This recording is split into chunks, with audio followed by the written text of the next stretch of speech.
महाभारत के युद्ध में अनेक वीरों ने वीरगति प्राप्त की, लेकिन कुछ ऐसे पात्र भी थे जो युद्ध समाप्त होने के बाद भी जीवित रहे। उन्हीं में से एक था अश्वामा। गुरु द्रोणाचार्य का पुत्र अश्वामा एक महान योद्धा था। उसे भगवान शिव का आशीर्वाद प्राप्त था और वह अमरता का वरदान लिए हुए जन्मा था। महाभारत के अंतिम चरण में जब कौरव पक्ष पराजय की कगार पर था, तब अश्वामा ने क्रोध में आकर रात के अंधकार में पांडवों के शिविर पर आक्रमण कर दिया। ये युद्ध के नियमों के विरुद्ध था, परंतु वह अपने पिता की मृत्यु का बदला लेना चाहता था।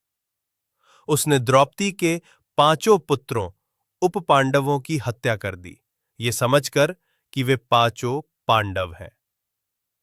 जब पांडवों को यह ज्ञात हुआ तो उन्होंने अश्वामा को पकड़ने का प्रयास किया।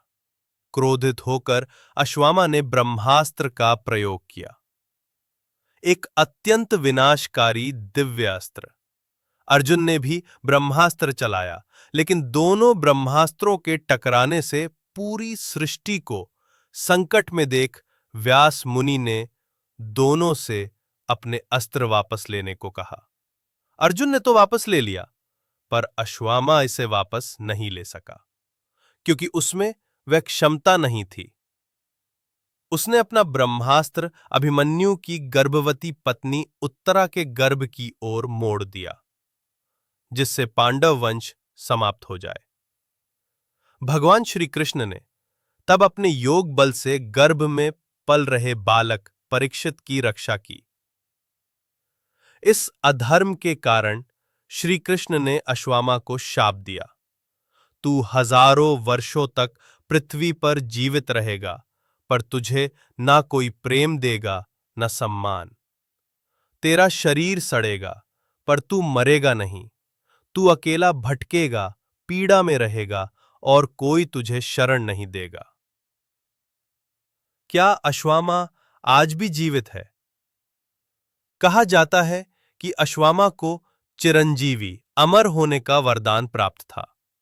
लोक कथाओं और कुछ धार्मिक ग्रंथों में यह विश्वास है कि वह आज भी जीवित है और हिमालय या अन्य एकांत स्थानों पर भटक रहा है। कुछ ग्रामीण कथाओं के अनुसार मध्य प्रदेश के बुरहानपुर और नर्मदा घाटी क्षेत्र में कभी-कभी एक रहस्यमय साधु जिसके माथे पर सदियों पुराना घाव है जो कभी ठीक नहीं होता। माना जाता है कि यही अश्वत्थामा हो सकता है। हालांकि वैज्ञानिक दृष्टिकोण से यह संभव नहीं लगता, फिर भी धार्मिक विश्वासों और किंवदंतियों में उसकी उपस्थिति आज भी जीवित है। निष्कर्ष: अश्वत्थामा एक ऐसा पात्र है जिसे ना तो युद्ध ने मारा, ना समय ने। उसके अपराधों की सजा उसे अमरता के अभिशाप के रूप में मिली। वो महाभारत के इतिहास का एक अद्भुत रहस्यमय और दुखद पात्र बन गया, जो शक्ति, अहंकार और पश्चाताप का प्रतीक है।